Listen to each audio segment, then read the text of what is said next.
Revealed preference theory के part 3 में हम अध्ययन करेंगे superiority of the revealed preference theory यानी कि प्रकट अधिमान सिद्धांत की श्रेष्ठता और criticism of revealed preference theory यानी कि प्रकट अधिमान सिद्धांत की आलोचनात्मक व्याख्या। वीडियो नंबर 3, प्रकट अधिमान सिद्धांत की श्रेष्ठता या superiority of revealed preference theory. प्रकट अधिमान को मार्शल एवं हिग्स के सिद्धांतों पर एक सुधार माना गया है। इसकी निम्न श्रेष्ठताओं का वर्णन किया जा सकता है। नंबर 1, मार्शल एवं हिग्स के सिद्धांत उपभोक्ता के व्यवहार की मांग के लिए मनोवैज्ञानिक, साइकोलॉजिकल तथा अंतर्दृष्टि इंट्रोस्पेक्टिव विधियों पर आधारित हैं, जबकि प्रकट अधिमान सिद्धांत व्यवहारवादी सिद्धांत यानी बिहेवियरिस्टिक अप्रोचेस पर आधारित है। इस प्रकार प्रकट अधिमान सिद्धांत वास्तविकता के अधिक निकट पाया जाता है, जिसकी सहायता से उपभोक्ता के वास्तविक व्यवहार या एक्चुअल बिहेवियर को समझा जा सकता है। नंबर 2, मार्शल एवं हिग्स दोनों का मांग सिद्धांत यह बताने का प्रयास करता है कि उपभोक्ता एक राशनल पर्सन है, एक विवेकशील प्राणी है जो कि निर्क्षीर विवेक करता है, यानी दूध का दूध और पानी का पानी करना जानता है। इसलिए वह अधिक से अधिक संतुष्टि प्राप्त करने का प्रयास करता है। यानी उपभोक्ता जब अपना पैसा खर्च करता है तो वो ये चाहता है कि जितना उसने पैसा खर्च किया है कम से कम उसके बराबर उसको या उससे अधिक उसको संतुष्टि प्राप्त होनी चाहिए। सैमुअल्सन का कहना है कि उपभोक्ता व्यवहार की सामंजस्यता, कंसिस्टेंसी पर आधारित है। नंबर 3, यह सिद्धांत निरंतरता, कंटिन्यूटी की उस मान्यता पर आधारित नहीं है जो कि हिग्स की मांग के उदासीनता वक्र विश्लेषण के आधार पर असंगत एवं अर्थहीन निष्कर्ष निकलने पर सफल हो जाते हैं। यह सिद्धांत उपभोक्ता के अवलोकित चयन पर आधारित है। नंबर 4, प्रकट अधिमान सिद्धांत सबल क्रमबद्धता यानी स्ट्रॉन्ग ऑर्डरिंग पर आधारित है। यह सिद्धांत विभिन्न वैयक्तिक स्थितियों के प्रति उदासीनता के दृष्टिकोण को त्याग देता है। यह सिद्धांत स्पष्ट करता है कि एक दी हुई कीमत आय स्थिति के अंतर्गत उपभोक्ता केवल एक ही संयोग को चुनता है, यानी उसकी वस्तु की कीमत और उसकी आय दी हुई है, उस कीमत आय रेखा पर वह केवल एक ही संयोग को चुनता है, जबकि पूर्व के सिद्धांत उपभोक्ता के इस निश्चित एवं दृढ़ व्यवहार को स्पष्ट करने में असमर्थ रहे हैं। तो ऐसा नहीं है कि रिवील्ड प्रेफरेंस थ्योरी के अंदर सारी अच्छाइयाँ हैं। अच्छाइयाँ होने के बाद भी यह कुछ कमजोरियों से भी बंधा हुआ है। इसकी कुछ आलोचनाएं भी की गई हैं। Criticism of revealed preference theory यानी प्रकट अधिमान सिद्धांत की आलोचनाएं। प्रोफेसर हिग्स का मानना है, नंबर 1, प्रोफेसर हिग्स का मानना है कि अधिमान सिद्धांत सबल क्रमबद्धता, स्ट्रॉन्ग ऑर्डरिंग पर आधारित है।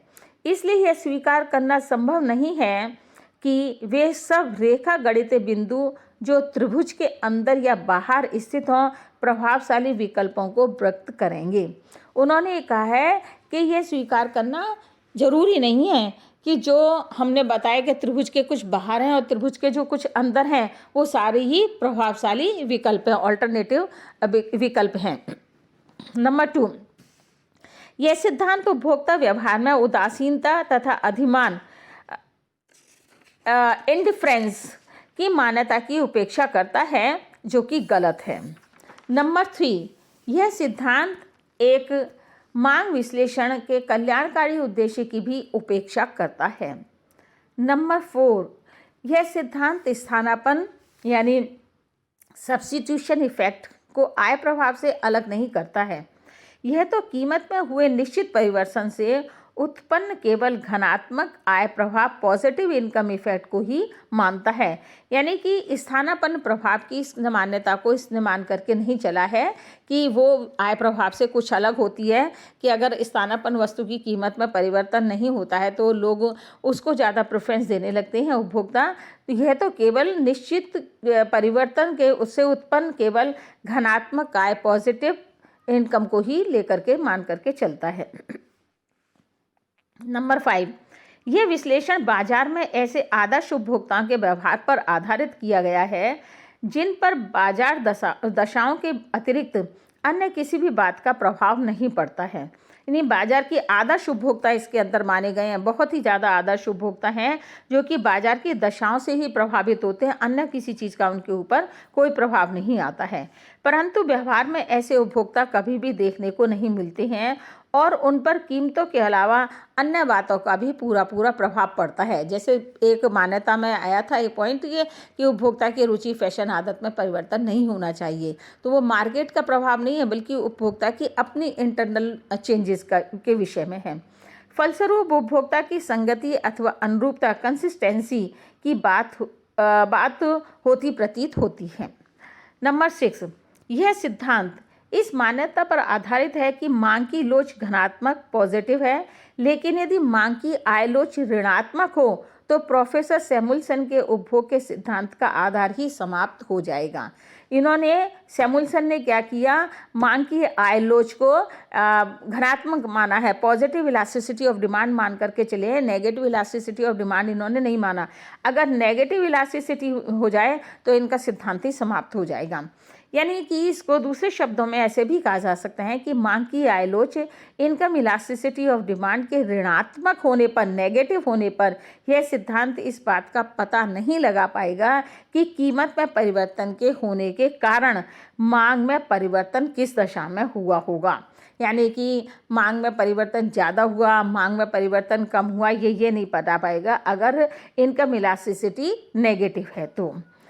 वास्तव में इस सिद्धांत की यह बहुत बड़ी एक कमी पाई गई है। नंबर 7, यह सिद्धांत गिफिन विरोधाभास की व्याख्या करने में भी असमर्थ रहा है। गिफिन विरोधाभास क्या है? गिफिन पैराडॉक्स, जैसा कि आप जानते हैं, जिसमें हम आय के बढ़ने के साथ साथ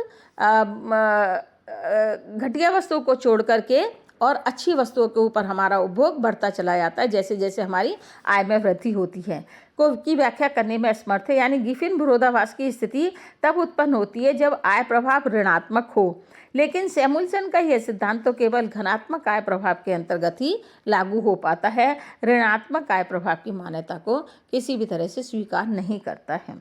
नंबर 8, दी हुई कीमत आय स्थिति की मान्यता गलत है कि कीमत जो वस्तुओं की कीमत और जो आय है उस पर वो ये स्थिर रहता है, उसमें भी परिवर्तन होते रहते हैं। नंबर 9, यह सिद्धांत केवल व्यक्तिगत उपभोक्ता पर लागू होता है, परंतु यह तकनीक बाजार सारणियों को खींचने में सहायता नहीं करता है।